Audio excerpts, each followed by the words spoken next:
Hello, welcome to the Karen Mitches podcast. Today we have Tim Blair. Hey, thanks for having me, Karen. Good to be here. Excited. Excited to have you. Sorry. All good. My mic's messed up. How's your day going so far? Good day so far. It's been pretty chill. Just woke up, hit YouTube Shorts for a bit, chill, breakfast, had a banana. Yeah. I love it. Do you think everyone nowadays is on their phone before they get out of bed in the morning? A lot of people, unfortunately, are. I think it's probably a lot healthier not to be. But yeah, I like to. I'm not like a morning person. It's hard for me to get right out of bed. Yeah. So when I have to wake up, it does feel like a little treat. Just to scroll.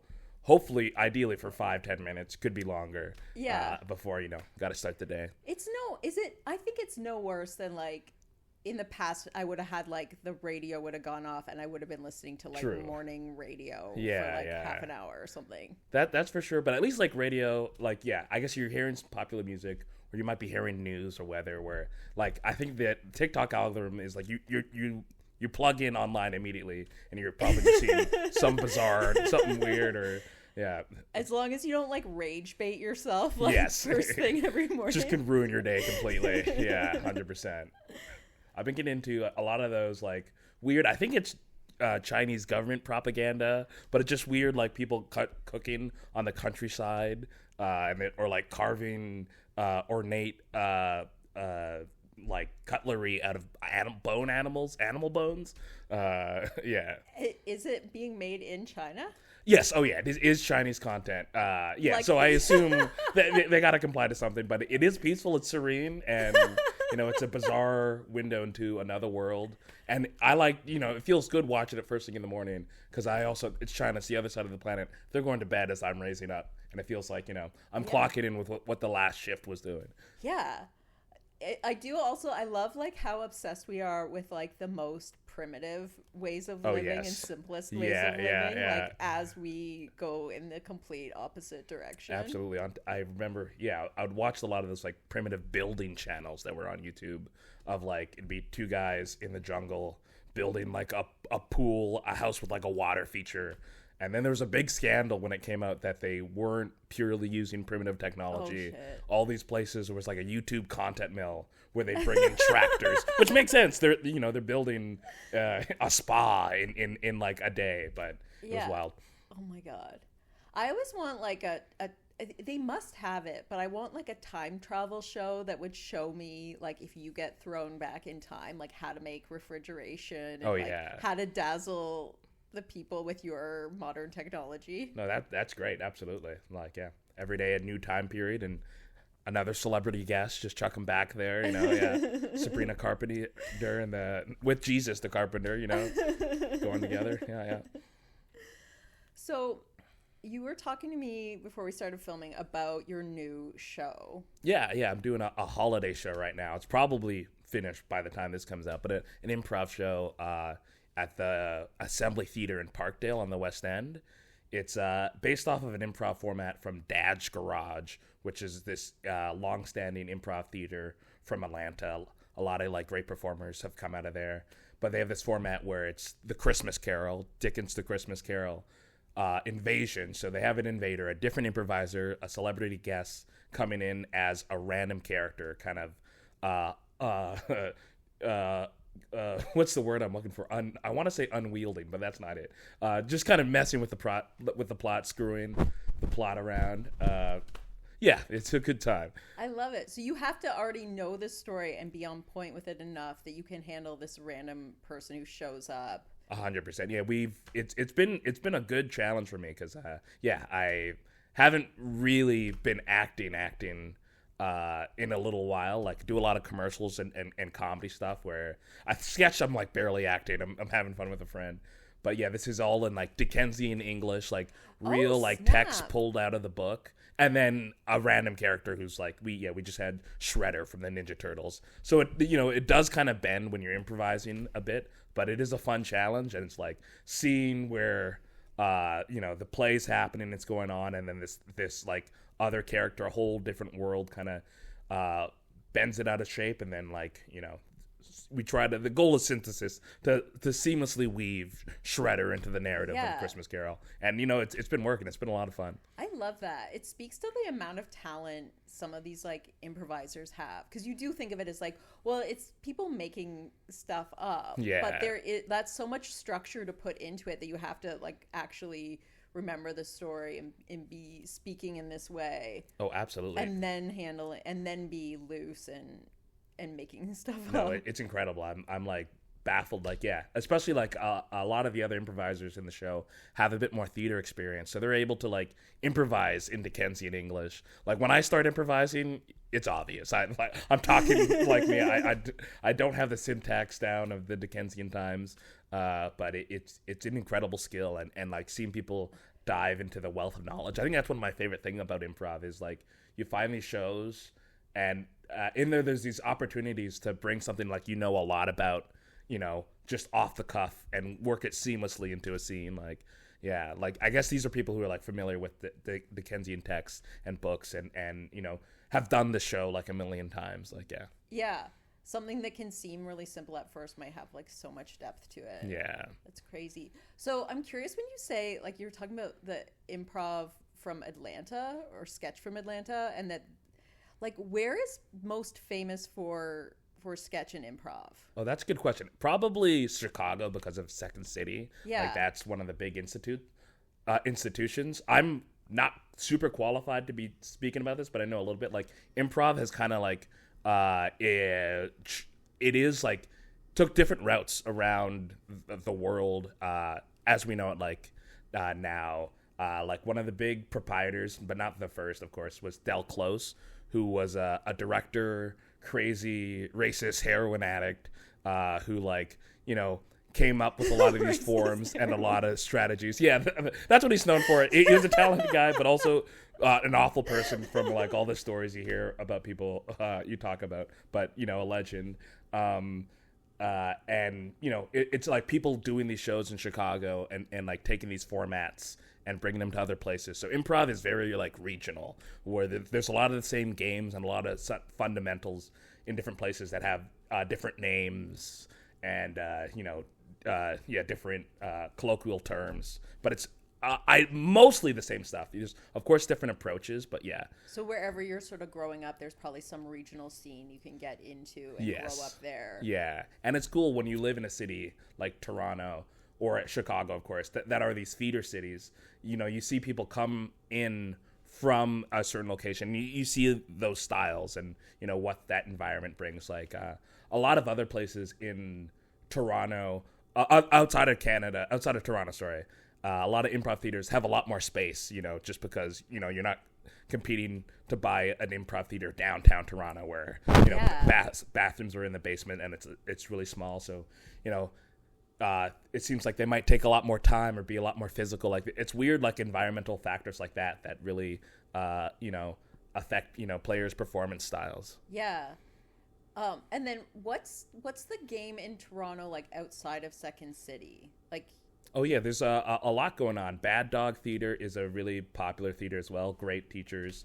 I did a lot of training there. That's very fun. I feel like I meet a lot of people who talk about Bad Dog and their own experiences there. Yeah, it's a really cool theater. I mean, there are of course some crossover of staff between improv theaters and places, but I think Bad Dog's fun because it's local, and I think like people who you got to be a little bit in the know. To know Bad Dog. So it's, Second City is this big institution, this big worldwide thing. So it's a lot of people's first instincts to go to Second City, which it's a great place, of course. But Bad Dog has, it's local, like people who are big comedy fans who've seen shows there before, who know its reputation, might go there and might be, a little more comedy savvy of an audience. Yeah. Sweet. So you started out improvising? No, I started out stand-up. I kind of did both. I got my start. I went to an arts high school here in Toronto, Etobicoke School of the Arts. I was in the drama program, and part of grade 10 drama is a stand-up comedy unit. So everyone writes 2 minutes of stand-up comedy and performs it for each other. And that was where I first started comedy, and it was like my favorite school project I've ever done. One of the few times I got 100% on an assignment. I was like actively doing my homework. I wrote so many jokes. I had a really good time. But through that, they had an alumni of ESA come, Selby Nixon, and help like teach the workshop and teach us about. Selby Nixon sounds really familiar. Yeah, he's a stand-up. He's still around the scene. He does stand-up every once in a while. He was from ESA. He's fantastic. The Duke of Etobicoke, or the Prince, big Etobicoke guy. But yeah, he taught this joke writing workshop, and he talked about going to the Humber College comedy program there. And I think after doing that assignment and hearing about that program, and it was right around the time Nathan For You came on air, and I was a really big fan of that show. And I also found out Nathan Fielder was a graduate of this program. So after high school, I went to Humber College for the comedy program, and I think I was going in there mostly for stand-up because I really like that stand-up. I wrote jokes. I've done like improv games in school when I was at high school in drama class, but I was always scared of improv because you're making it up. There's no script. Like, there's such a big barrier for failure. And then also with improv, it's like a group sport. So if you bomb, you're bombing with the whole team. You're bringing everybody down. Where stand-up, it's more internal. I feel like I can take an L to the chin, and then stew on a bus ride home, and then recuperate. Like I don't feel like I'm letting people down. So I started there doing the comedy program, but because it's a comedy program, you're kind of forced to do a little bit of everything. So there's improv there, there's sketch, because acting. I always thought, like, for a while, I just thought Humber was stand-up, because when I do amateur night at Yuck Yucks, the early portion of the night is like the Humber students doing their thing. So I just thought that's what it was. And then it was just recently I was talking to like a guy there, and he's like, no, it's all kinds of stuff. Yes. Like it's a comedy program. It's a good crash course and everything. I know a lot of people go there just wanting to do stand-up, and vice versa, who don't want to do stand-up, but then you're forced to do everything. I think that's good because you find out what you like and you don't like. They're definitely like, at that Humber shows, you'll see some stand-ups there who are like clearly someone who just wants to do improv, but is forced to do it for a class. But yeah, so I was really excited about stand-up. Improv scared the shit out of me, but then I started to enjoy it, and like after that, like even while at Humber taking the classes, I did like the Second City weekend kind of crash course. They have these like intensives where you do like the whole term in like 2 or 4 weekends. And like I just couldn't get enough improv experience because it was very fun. I also love stand-up, but I think they're very different, and you get different things out of them. Like improv is so much fun because it's you're discovering what's going on the whole time. Like stand-up is great because it's a craft. I'm working on these jokes that I've honed over years and slowly making better. But improv, like, it's a show that I'm watching as I'm performing. Like, oh, I didn't know that was going to happen, or oh, that's hilarious. Like, it's cool to be on the inside of that. Yeah, but also terrifying when you don't know what you're going to say. 100%. I was doing, they do this show at Backroom on Sundays where Dimmy wears a shock collar. Yeah. And you have to pull a suggestion out of the hat, riff on it, and if you're not funny, they shock Dimmy. Oh, nice. Okay, yeah. It's scary. Obviously, you don't want to shock Dimmy, but also, like, you don't know what stupid thing you're going to say. No, yeah. Or just to be up there failing. No, definitely. Like, you just kind of got to say the first thing that comes to your head and hope it flies. But improv, it's a little bit of a parlor trick, though, because I think a lot of time just saying something fast and right away, will get a response if you're just confident enough. And then also, like, that's the thing, especially improv on stage in an improv show format, you can't really fail because either you say something funny and you get a laugh, or you say something that doesn't make sense, but you also get a laugh because people know you're improvising. I do feel like improv comedy audiences are kind of along with you for the ride a little bit. They're rooting for you. They don't want to see a bad improv show, and they know the tight wire act of doing improv that, like, you either, if you fail, it's just as funny. You know what I mean? Like, yeah. And it's like, it's a good vibe. Like last year, I just went to see one of the Second City improv Christmas shows with like a buddy of mine, and I just remember being in the audience being like, we are so lucky to have this here because it's such a like fun, messy time to have with like a group of strangers. Absolutely. And it doesn't like, I don't know, it doesn't exist by accident. Like, people put a lot of effort into Oh, that absolutely. And being a there. lot of training. I guess it is like, that's the thing is, it is especially scary beginning out because there are some skills you just gotta work on over and over again to, feel confident and confident improvising up there. And, I definitely feel so fortunate to have the Second City in Toronto because it's a big part of our scene. And it does have that history. So it is like a tourist draw. There's like people coming in from out of town stopping to see comedy and they want to check out the Second City because they know, they heard of all these SCTV legends or, people who've gone on to like SNL and stuff. Like, it is cool to have a tie into that history and also, know that there's people from that stage, from Canada, who made it big and went on to do amazing things. Yeah, for sure. I'm jealous that you got to go to like a performing arts high school in Toronto. Oh, I was so lucky. Oh my God. Yeah. Very fortunate. Do you see people you knew from high school like out in the world? Oh, absolutely. All the time. I still live with two of my roommates who are, still working in their field of art. They were film students and still creating and making stuff, and we make stuff together. I feel so fortunate. Like, normal high school seems like it sucks. I had an older brother who went to a normal high school and did not have a great time. So I think like, and also I hated school. Yeah, like I was not good at it a lot. I feel so fortunate that, this performing arts high school gave me a chance to have my favorite class every day. So it'd work like, you'd have one drama class. I was a drama major every day, guaranteed. And, sometimes it'd be hard for me to show up to school.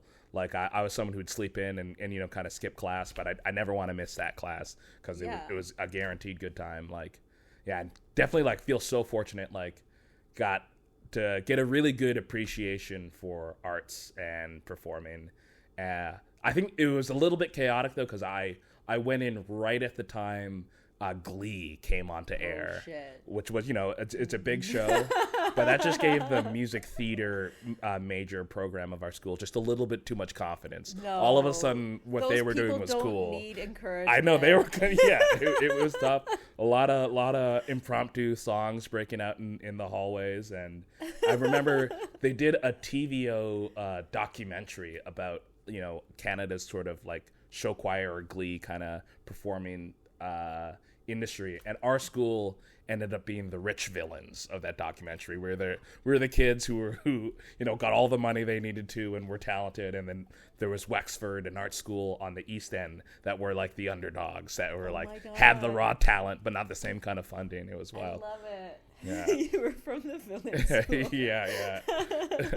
I want to see like that as a movie. Oh, absolutely. Well, I mean, it's there. I guess you got to go on TVO, YouTube.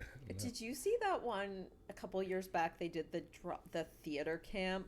Oh yes, movie? yes, that was great with Jimmy Tatro and Molly Gordon. Yeah, very funny. That, and I've never been musical, and I think like I did a little bit of like improv and that kind of thing as a teen, but it wasn't like big in my life. But I still watched that, somehow relating to it so much. It was so good. No, absolutely. But what's kind of like the hierarchy? Like, are theater kids the worst? And like, where do improvers? Well, I think it's a spectrum. It is a spectrum, of course.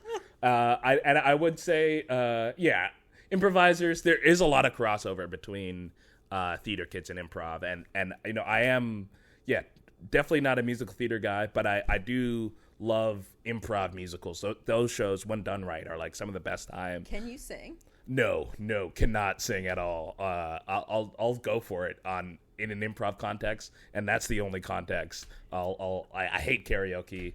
Do not have a voice for singing. Not good with lyrics. Not good with remembering lyrics either. So I think improv singing makes it a lot easier because you're making it up.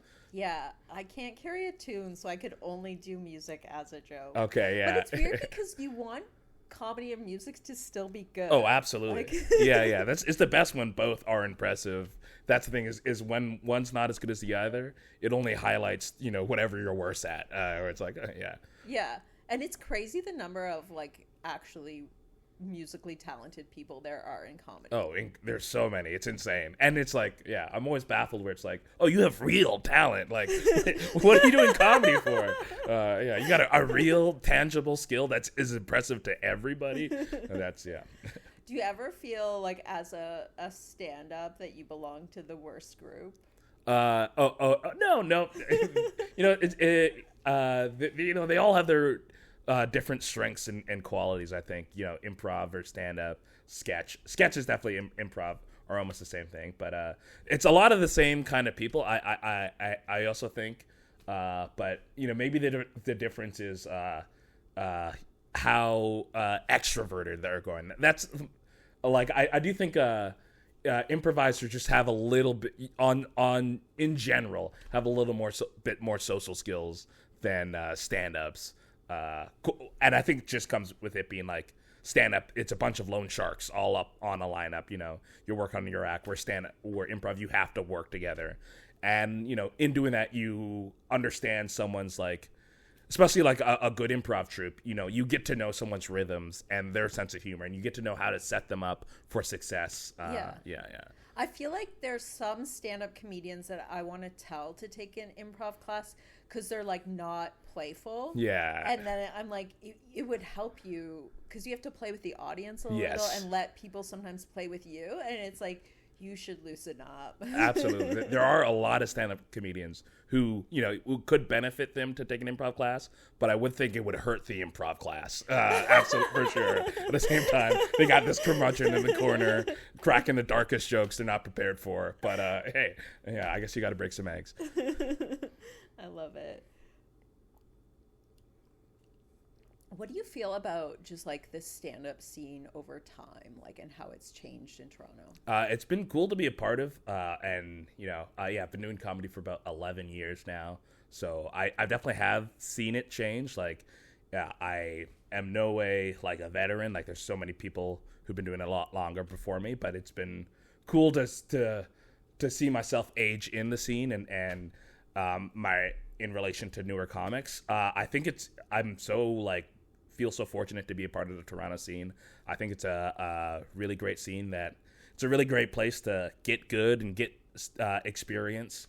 The scene definitely now seems a lot more open and together than it has in the past. Like when I started, it also seems like it was much worse from what it was. Like I guess I got on just as it was beginning to get it good, and there's a bit more like social cohesion, though of course it's not perfect. But there's just a lot of horror stories of crazy individuals or like weird, insane drama when I was starting off, but now it just seems more friendlier and like just a really great scene. One of the first places I saw you is you host the Bucket Show at Comedy Bar, which is on Tuesdays. And how long have you hosted that for? Since 2018. That's crazy. Yeah.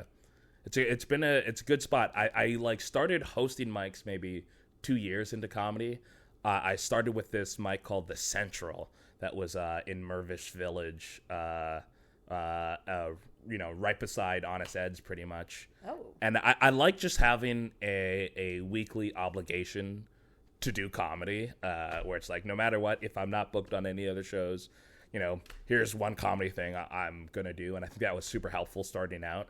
And then also there's just so many miserable, sad mics that I like to try and just make a place where at least the Bucket is by no means a perfect open mic by any means, but at least there's potential for it to be a good time. But it really I think is a good time. Like, I remember I was a little bit nervous to get up there because like the audience was paying attention and they were like into it, and I felt like the crowd was a bit rowdier. They were more likely to sort of like respond to what you were doing. Yeah. So it was scary as a newcomer, but then once I got up, I was like, oh, I love this. It's not a lazy, sad mic, no. Which can sometimes happen. Definitely. It used to be, because the Bucket mic I took over. It was a show that had been running, oh my God, maybe for like, it might be like 15 years, maybe more now. I don't know when it exactly started. It used to be the Propin mic with Evan Demaray.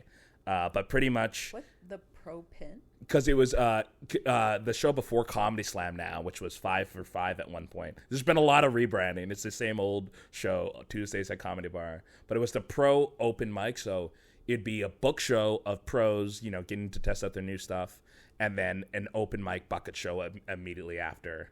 Then when I took over initially, it was rebranded to 5 for 5. That was where it was 5 acts for $5, and the bucket show was originally called. I've been trying to figure that out. Yeah, well, that's the thing, because it has not been 5 acts or $5 for a long time. It's now, I think it's like usually like maybe like 9 for like $12 or something. I don't know where it's at now. But yeah, and then so it's been rebranded. Yeah, the bucket show was originally Last Call Comedy, but we had to change the name because we'd like call, it's last call comedy starting, but people think it was last call at the bar at like 11 p.m. So we just named it the bucket show. But yeah, before it was like, it was the second open mic I ever did in Toronto, when it was back the Propin show. And it was just the saddest open mic because it was just a bucket on stage with names, and there was no host. Kareem, a comic, he would start the show every night, but then he'd leave. And it was kind of like a self-policing show. So before you go up, you pull the next name in the bucket. And then, you know, you're supposed to do 5, but no one's lighting you. There's no music in between. So it'd get really sad if, like, people just clearly blowing the light. Or people, like, you know, just picking their friends before them on the show. And, like, just remember having some really sad, miserable sets there. So it's been nice to, like... it's been my little reno project to, you know, make it at least a decent mic sometimes. Because it kicks off with an actual pro coming out and doing a 5-minute set, which I think is great to just establish we're having fun. This is good. For sure. You've got, like, the tech guy putting music in between. You've got guest hosts. Like, yeah. It's a whole vibe. No, absolutely. Like, and that's the thing. There's all these, like, little things that you can do to really improve a comedy show.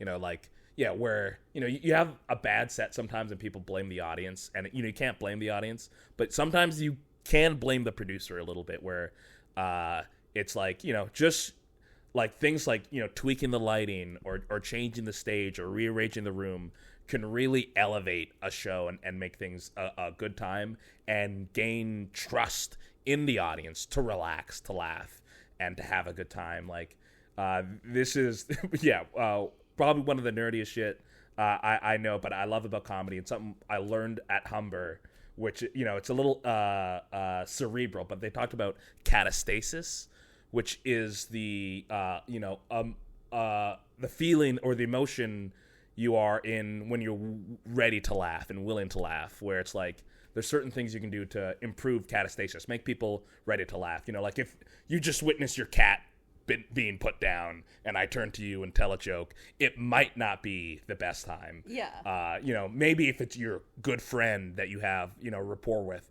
who you rely on to, like, you know, give you a leaf, that joke might hit. But, you know, there's certain things where you can just, you know, put the audience in a mood where they're more willing to laugh, more willing to have a good time. And I think that makes a world of difference in comedy, especially open mic comedy. There's so many shows that it's just the back of a restaurant. The audience has no idea a show's about to begin. Yeah. And you just, you know, turn on a microphone and start yapping away, where it's like, you can still do good in those environments. And a great comedian can make those work. Yeah. But, you know, there's little things you can do to, you know, make it even better time, and to help, you know, a comedian who might not have the confidence on stage to, like, you know, own the room, give them a little more goodwill with the audience. Yeah. Yeah. I think, like, because I'm just coming up on like 3 years in, and it's been like a godsend over the last few years to just have like quality showrunners like teaching me kind of like their secrets and also like that understanding with the audience, because sometimes you do think the audience is mad at you or like your joke was too racy, but it's like you're just missing, like they're too spread out, or yes, like, yeah, no, absolutely, subtle stuff that's working on their emotions. Yes. That isn't so specific to like,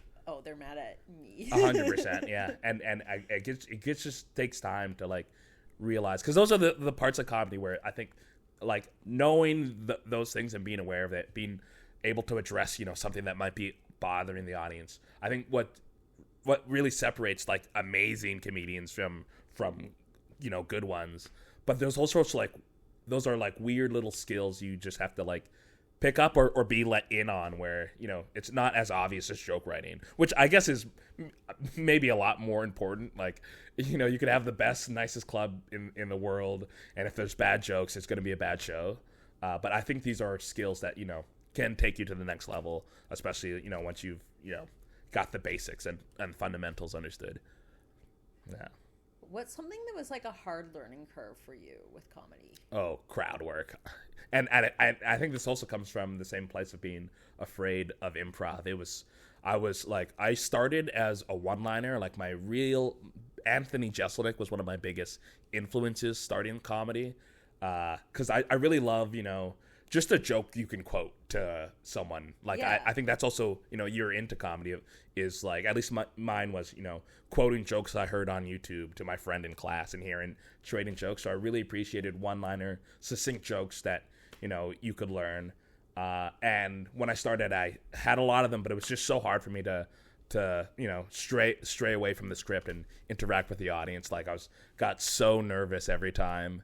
And I definitely think doing improv, made me realize it's not as tough. And a lot of it is just like listening and, something interesting will come up. You'll find something like it's not too tough. But at the same time, now that crowd work is ubiquitous with crowd work clips, I do resent it a little bit, but I think it's a great skill. Like, and yeah, it's definitely worth working on and having in your repertoire as a comedy.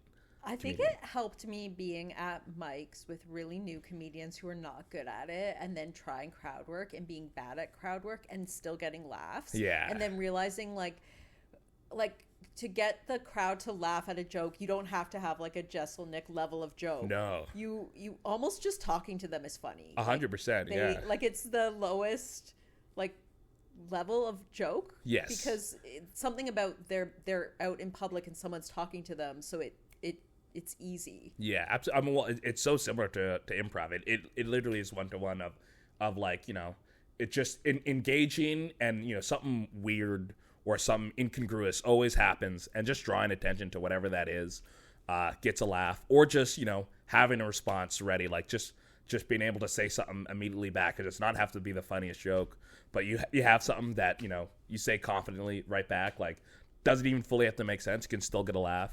Again, there are amazing comedians at it who like are able to elevate it and take it to the next level. And it's definitely like a skill. But to get by, like the basics aren't that hard. But it took me a long time, like to be able to be comfortable to do that, or even want to. Like I was always so scared. I think absolutely. I think it's something too, like you can get out of it easily. Like yes, like I've had phases. I think. Because right now I'm not hosting anything, and I think when I'm hosting is when I do the most crowd work, and that skill is really strong for me. And I probably should get a regular hosting gig, because I think that when my crowd work is strong, even when I go into, like, there's certain things, like if I do amateur night at Yuck Yucks, I'm not going to do crowd work on that, because I want to do, like, I want to show them my prepared material. Yeah. But it's like, if I'm in my crowd work game, then like I'll do better. Yes. Something like it dials you into the crowd more. Absolutely. Like and I think also it is part of that thing of catastasis as well. I think as a host, it's great to do crowd work of just adjusting to the room and letting them know you're in there with them, where it's sometimes like I love just doing the bits I've prepared. I love these jokes. I worked on them. But sometimes just saying them, it feels like you're not talking to them. Like crowd work, like that's the thing. I think not half. This percentage I'm pulling out of my ass. But a large part of comedy is, trying to make it seem like a dialogue. Yeah. And that, they're in on the conversation too, even though it's not. And crowd work is just an easy way to get in on that. Of course, it gets tough when, you get someone's too chatty now, you get a heckler. But it is like, oh, hey, I'm in this room with you. I'm talking about what's going on here. We're having a conversation. Oh, here's another thought. Like it is a great way to draw an audience in and get them prepped. And a lot of the time, like, the host will do tons of crowd work. So then, like, if you just kind of, like, jump into that joke. Like, there's one, like, kind of, like, member of the audience that gets famous. Like, oh, fuck it, Gary's here by himself. Yeah, so just, like, mention Gary once, and you're in the room with everybody. Absolutely. That's all it takes. Yeah, you're there. Like, you definitely see it, work against itself sometimes, where it's, like, comedians who or maybe running from another show or just not watching a show. And like, this is one of the other things of like, you say a joke, you're wondering why it doesn't hit. You're talking about, this happens to me sometimes. I got some jokes about the subway, but someone earlier on the show was just doing a joke about the subway that, isn't the same joke, but maybe touched on something similar. And now the audience might not laugh as much because they're like, oh, remember, this guy's also talking about the subway. Yeah, and it's like you can still do your subway joke, but you just have to like mention like the other person's similar to that guy and then go. And because it's weird if you didn't mention it. No, they're thinking about it too because, they're there for the whole show. They don't know you might just be, running in from someone else. But yeah, absolutely. It makes the show cohesive and it's its own experience and you're along for the ride. Yeah. One of those things, small things that can elevate. Okay, so maybe I'm overthinking this, but I feel like improvers and sketch people are nicer than stand-ups. And is it maybe just some of it is like they're more understanding of like this is theater and like there's a whole magic thing going on, whereas like stand-up is like so individualistic that you do get these guys just like blowing in, doing their set, walking out, and they don't know what's going on in the room and they're not trying to be part of the broader magic. I definitely think so. Yeah, I think that's definitely fair to say. And then, and sketch and improv is just inherently collaborative.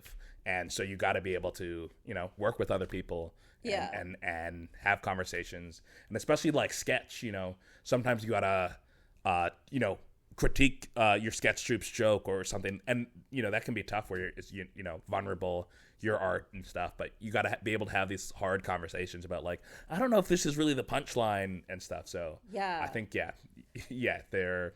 Sometimes I do writing classes that are not related, like just a writing class. And then I'm like, I wish everyone in this writing class was an improver because they give the best feedback. Oh yeah. like they know how to give feedback in the funnest, nicest, most helpful way. Absolutely. I definitely think improv is definitely very supporting, and of course they're able to critique stuff and push stuff further, but they're always like it's an improv bomb doesn't feel as bad as a bomb with stand-up, I think, and at least you're there you get to, like, I think I used to be afraid of letting people down, but now I realize you get to commiserate over like, what was that choice I made? You said that? What the hell? And it went off the rails. I know, this is crazy. What the, like, Yeah, I actually now I want to do more improv because I just think like when I bomb on stage, like there's no one sharing. That yeah. It was like, oof,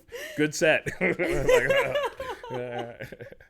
I guess sometimes like you can bomb so hard that then you trigger more bombs. And then you can all stew in that together. That's the only way. Let's all blame the audience together. So apart from Jesselnick, were there any other like big influences of yours growing up? I mean, starting comedy, like when I first did that high school stand-up project, it was Jesselnick and Hannibal Buress's first album. I listened to those on repeat like so many times. Those were really big, but they're a lot. I love stand-up so much, and just all forms of comedy. Like I'm constantly watching so many things and am always inspired. But I think early on, College Humor was big for me, especially for like sketch. Which one's College Humor? They're a website from like the 2010s. A lot of the writers now like moved on to do like SNL or write for like, Last Week Tonight with Oliver. There are a lot of like industry writers. They now have also Dropout, which is like kind of like an American version of panel shows behind a subscription network. They're still doing a lot of fun stuff. But it was an online, like, it was similar to Funny or Die. It was like sketches and articles. And it was like around the same time. Yes, right around the same time. I think I would also think it was the same thing. Yes, I know. Pete Holmes, I think, like, kind of got big on there. Did a lot of sketches with them.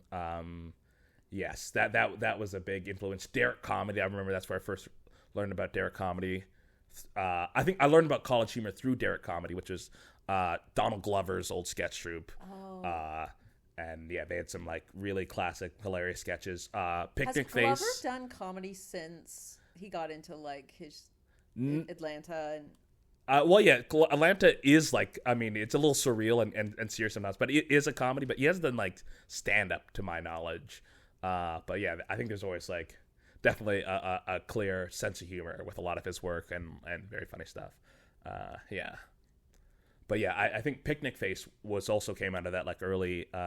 They're a Canadian sketch troupe. Mark Little, I don't know if you know him. I know Mark Little, but I just know him from Mr. D. Oh yes, yeah. But yeah, a hilarious Canadian comedian. Those were big influences, like just early. But he like did Picnic Face. Yes, that was a sketch troupe based out of Halifax. They had a sketch show on the Comedy Network for a few years.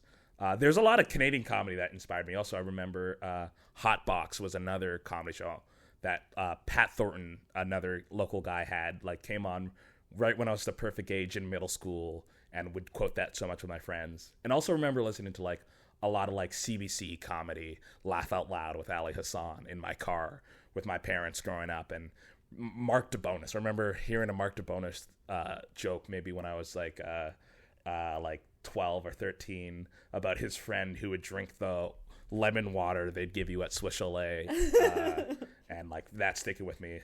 Yeah. And now you know him? And now I know him, and now he's one of the coolest guys with a brilliant mind. Yeah. That's amazing.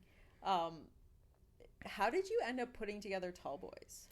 It was organic. It slowly grew. I met Vance Banza, one of the members, at Humber. We were in the same class together, sat beside each other the first day, and slowly became friends through that. We were good buddies. I remember our stand-up class, told us we should work together just because we did one project and he liked our sensibilities. And then I met Gulad Abdi, who's also in Tall Boys. We started stand-up within 2 weeks of each other, and we lived in the same neighborhood, so we'd go to the Ossington, which was an old open mic at Ossington near Argyle Street. That's where I did my first set. We'd take the 63 bus there every Monday, and got to know each other and became friends in the scene. And I met Franco Wynn there, the other member, who had already been doing stand-up for a few years. And he was the mature one. Yes, yeah. And we had known each other for a few years through the stand-up scene. And at one point, I think we were talking about maybe forming an improv troupe. I remember. I was at a Just for Laughs 42 show, which is the old Just for Laughs Toronto. We were seeing Sinbad at the Queen Elizabeth Theatre. And he'd blown the light. He'd gone far over time. It was a great show. He was killing it. But he did his whole hour, and then he brought his opener back out, and they just did crowd work with the audience for another half hour, and then he brought a bass player out, and then he just started jamming, and the venue were clearly upset. They had been flashing the red light. They started just putting the house lights on, but he wasn't gonna get off stage, and it's so the show was over and you could leave, but he was just gonna talk and play bass for a bit. But after witnessing that, we were all on the streetcar back and talking about forming an improv troupe, and that was going to be our plan. But then the next day, a friend, Nilu Honda, a great sketch comedian, she now writes for Late Bloomer on Crave. She suggested forming a sketch troupe for the Toronto Sketch Fest. So and we were just talking about doing an improv troupe, so we decided we're going to be a sketch troupe, and we started we'd go to open mics and we'd pool our time together. So we'd be like, hey, instead of doing 5 minutes each, could we do maybe 15 minutes? And we'll just do 3 sketches. And we'd meet at my dad's condo. He had a little games room we'd book out. We'd meet in the afternoon, just talk and pitch ideas for sketches. We'd write them through improv. So we'd come up with premises, things that made us laugh, and then we'd improvise the beats out, and then we'd go out that night to an open mic, pool our time together, perform them, and record them, and then we'd smart. Pitch back on them, rewatch the videos, and come up with different jokes and stuff. Yeah, because then you're getting that audience feedback right away and knowing what's actually funny and working. Absolutely, and I think that's because we're all stand-ups. That's what we're used to, of getting that immediate, and you're still working on the idea when it's hot. So we did that. We came up with our first sketch review for Toronto Sketch Fest, and it ended up going really well. It was just a really good show, and definitely I've worked with a lot of people in comedy and a lot of people I enjoy working with. But I'd say with the Tall Boys, it's like the most effortless. Like we always find like a new angle, something that really like makes us laugh and keels over. And it's also so much fun. I love doing sketch through improv because you're able to keep elements of improv in the show. So like there's certain beats or certain sketches we have that are never exactly the same. And, we're always coming up with new ideas or new jokes or new turns to kind of throw into these same beats. So it's these sketches I love doing, but all of a sudden I'm delighted because, Vance decided to take a left turn or did a different joke here. So it keeps it fresh and new. And we did a couple sketch festivals, and eventually we were approached by some producers, by Accent Entertainment, and they initially approached Guled and asked him if we'd be interested in doing something in television, and he told them we were, but he forgot to get their card or get any information, so he just shared the news. I remember being excited, and we realized, like, oh, there's no way for them to contact us. Oh, well. But fortunately, they ended up reaching out and finding us, and at the time, we were in the early works of trying to work on a web series, some sort of Tall Boys show, and then we kind of pivoted that idea into a TV show and ended up pitching that, and it became Tall Boys. Yeah. Can I ask if you're all tall boys? Yes, we are all tall, at the bare minimum. The shortest member is Franco, who's 5'11" and a half. That half is very important. Half. He likes to consider himself the vertically relatable one. So he's tall, but he's just tall. But Guled's like 6'8". Vance is 6'5". It is. I'm 6'1". Again, I'm not that tall, but I am tall. Definitely not short. Above average. Yeah. I feel like anything over 6'2" is just back problems. Oh no, it's tough. I mean, it is cool, to have that height, but it's a fun flex. Yes, but the world's not built for them, unfortunately. I remember we went to a roller coaster, went to a Wonderland for Vance's birthday party, and then we realized he was too tall for some of the roller coasters, and that was like heartbreaking. Where it's like, and he only had a short window. At his birthday party. Yeah, he had a short window of when he was, because as a kid you're too short for roller coasters. He had a short window of when he was in the roller coaster height, and then he outgrew it on the other side. It's really tough. No. Oh my God. Is it crazy to you that you've been able to do all these things? Oh no, absolutely. It's insane. Like, to make Tall Boys was, my absolute dream in comedy. Like, to work on a show with my best friends and to laugh, and it was such a blast, and we learned so much. I feel so fortunate. Like, it's crazy the things I've been able to do. A lot of it has been like, the Toronto scene and connections here and the people here, and also for Tall Boys to even get where we are. There's so many other hilarious, hardworking sketch comedians who paved the way, who one of our biggest influences, Mark Hallworth's old sketch troupe, the Vesta Friends. And, they were also so, like, welcoming and inviting.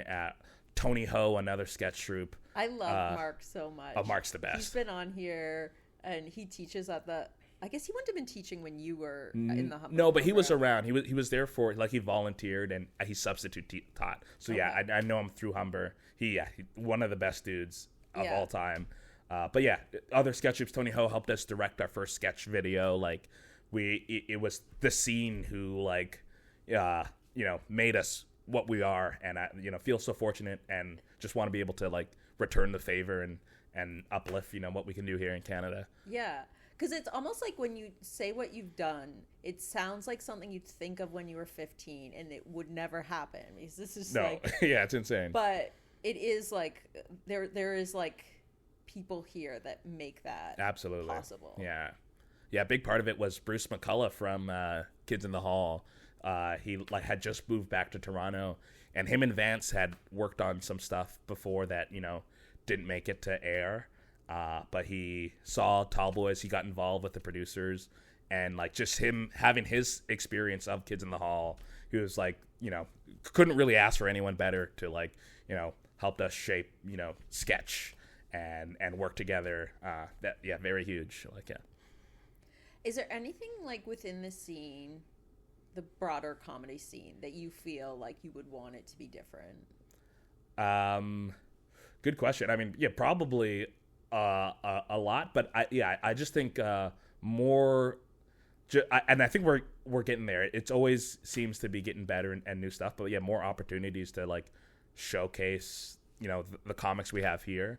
Uh, uh, yeah, that's truly like the big difference because we have such great talent, and there are cool stuff being made on Crave, and of course CBC's next new wave of stand up. Was fortunate to do one of these this year. It is great. You did that this year? Yes, yeah, it came out in September. It was a cool experience. But and roast battles, like it does seem like more of those are popping up, and we need those. It did seem like back in the day, like yeah, comedy nows were really big, and I remember watching lots of those growing up, which were the Comedy Network produced stand up specials, and a lot of people were able to get the credits they also needed to move to the States and go down there off the back of those, as well as like Video on Trial was such a big institution for Canadian comedy, like which was like the music you. Yeah, it was a You'd Much watch Music show. video, Yes. and then they'd have comedians just that talk would- about it and rant and like Yeah, and it doesn't seem that different from like what Dropout is doing online in terms of just talking heads, or like way to showcase hilarious people who can write great jokes in an easy way. I think just finding ways to get eyes on the talent we have here is the big thing. yeah. Yeah. I saw this thing, I can't remember which comedian it was, but he was talking about kind of like the current environment for stand-ups, and he was saying the DIY mentality is getting used against us because, DIY meant like you could help yourself get farther, but now it's like stand-ups are expected to produce their first special themselves, Yeah. and then if you want it to be Netflix quality, that's so much money. So then it's like any money you are making that could have been going towards your financial security is going towards trying to like help yourself take off. 100%. Yeah, I mean it's tough, but yeah, it's a double-edged sword, or whatever. Yeah, I wanted to say coin, but it is sword. Double-edged coin. Coin, I guess, does have two edges. It's a heads or tail situation. No, but yeah, definitely. But at the same time, I guess there is a lot of freedom. Like it's been so inspiring and cool to see, so many comedians be able to make their own network through social media, and all of a sudden, these networks, these people who are gatekeepers, are relying on people who have followings to, Yeah. as their marketing budget. So it is tough where it definitely is being held against comedians, but at the same time, if you do it yourself and you're able to, establish these networks and fan bases, it does offer you some freedom in some regards. But yeah, the financial obligation that comes with that is not the best. Yeah. But I guess that, being able to find your own audience, because there's so many like weird people that don't need to like convince someone anymore. They can just Just make something. they have their fans. Absolutely. And that it's so great, like, find your own audience, because there's also like there's so many comedians who have like a certain niche window or niche audience they can appeal to, who people wouldn't have made a show for 15 years ago, but there's still hundreds of thousands of people with this specific taste, and that comedians can play to. Cool. So what are your plans kind of being in December of 2025? Like, do you have an idea of what you'll be doing in the new year? Just more comedy. In whatever way I can. Like, I never want to stop. I'm still doing a lot of writing, hoping to like get more things made. But also, I love live comedy. Like, would never give it up for anything. So whether it's sketch, stand up, or improv, just more of that. Amazing. Yeah. Okay, thank you so much for being on, Tim. No problem. Thanks for having me.